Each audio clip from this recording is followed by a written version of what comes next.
எல்லோருக்கும் வணக்கம். இன்றைக்கி நம்ம என்ன பார்க்க போகிறோம்னா சௌசௌ பொரியல் தான் எப்படி பண்ணுறதுன்னு பார்க்க போகிறோம்.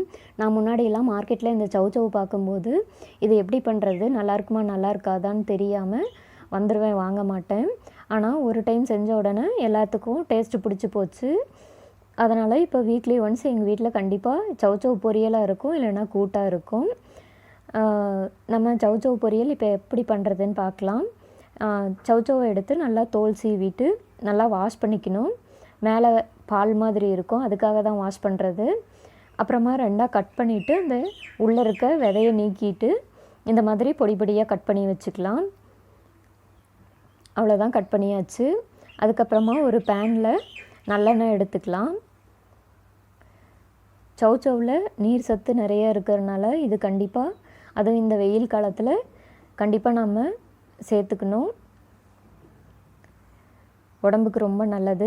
இப்போ எண்ணெய் காஞ்ச உடனே கடுகு சேர்த்துக்கலாம். கடுகு பொரிஞ்சதுக்கப்புறமா கொஞ்சமாக சீரகம் சேர்த்துக்கலாம். சீரகமும் பொரிஞ்சதுக்கப்புறமா கொஞ்சமாக உளுத்தம்பருப்பு, கொஞ்சம் கடலைப்பருப்பு சேர்த்துக்கலாம்.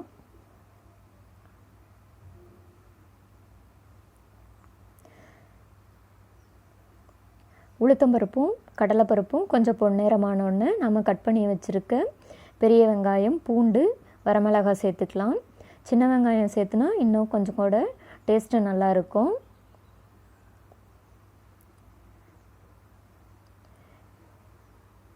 அப்புறம் வெங்காயம் வணங்குறதுக்காக கொஞ்சமாக இந்துப்பு எடுத்திருக்கேன். இந்துப்பு போட்டு நல்லா கிளறின பின்னாடி கொஞ்சமாக ஃப்ரெஷ்ஷான கருவேப்பிலை சேர்த்துக்கலாம். அப்புறம் பார்த்திங்கன்னா இப்போது வெங்காயம் நல்லா வதங்கிடுச்சு. அதுக்கப்புறமா நம்ம கட் பண்ணி வச்சுருக்க சௌசௌ சேர்த்துக்கலாம்.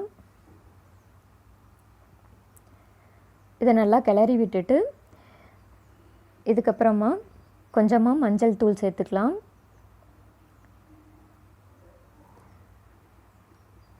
அப்புறமா நம்ம வெங்காயத்துக்கு மட்டும் கொஞ்சமாக உப்பு சேர்த்தணும். இப்போ காய் வதங்கிறதுக்காக கொஞ்சம் உப்பு சேர்த்துக்கலாம்.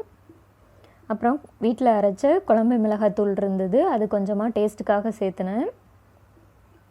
மிளகாய் தூள் வேணுனாலும் சேர்த்துக்கலாம், ஆனால் எனக்கு காரம் கம்மியாக இருந்தால் போதுன்ட்டு நான் மிளகாய் மட்டும் எடுத்துக்கிட்டேன். இது நல்லா தண்ணி விடுங்கிறதுனால தண்ணி சேர்த்தலாம், இல்லைனாலும் விட்டுறலாம். சிம்மில் வச்சு நல்லா வதக்குனாவே வதங்கிடும். அவ்வளோதான், சௌசௌ பார்த்திங்கன்னா நல்லா வெந்து வந்துடுச்சு. இதுக்கப்புறமா இது கூட கொஞ்சமாக தேங்காய் துருவி வச்சதை சேர்த்துக்கலாம். எப்போவுமே அடுப்பை ஆஃப் பண்ணுற ஸ்டேஜில் தான் நம்ம தேங்காய் போட்டு கிளறி விடணும்.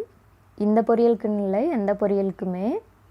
அப்போ தான் தேங்காயில் இருக்கிற எல்லா ஹெல்த் பெனிஃபிட்ஸும் நம்மளுக்கு கிடைக்கும் முழுசாக. அவ்வளோதான், நம்ம சௌசௌ பொரியல் ரெடி ஆகிடுச்சு. This video is sponsored by பைமோட் ஷாப்பிங் மொபைல் ஆப். இது ஒரு பெஸ்ட்டான ஆன்லைன் கிராசரி ஷாப். நான் இதனோட லிங்க் டிஸ்கிரிப்ஷனில் கொடுத்துருக்கேன். நீங்கள் கண்டிப்பாக ஆப்பை டவுன்லோட் பண்ணி செக் பண்ணி பாருங்கள். இது நம்ம கடை, நம்பி வாங்கலாம், உங்கள் பணத்தையும் சேவ் பண்ணிக்கலாம். இன்னும் ஃப்யூச்சரில் நிறையா ப்ராடக்ட்ஸ்லாம் கொண்டு வர போகிறாங்க. நீங்கள் ஆப்பை டவுன்லோட் பண்ணிக்கிட்டு அதுலேயே வாட்ஸ்அப் நம்பர் கொடுத்துருப்பாங்க கஸ்டமர் சர்வீஸ்க்காக. நீங்கள் ஏதாவது டவுட்டுன்னா கேட்டுக்கலாம், அவங்க எனி டைம் உங்களுக்கு ஹெல்ப் பண்ணுவாங்க கண்டிப்பாக. வீடியோ பிடிச்சிருந்துன்னா லைக் பண்ணுங்கள், என் சேனலை மறக்காமல் சப்ஸ்கிரைப் பண்ணுங்கள். தேங்க்யூ ஃபார் வாட்சிங். பாய்.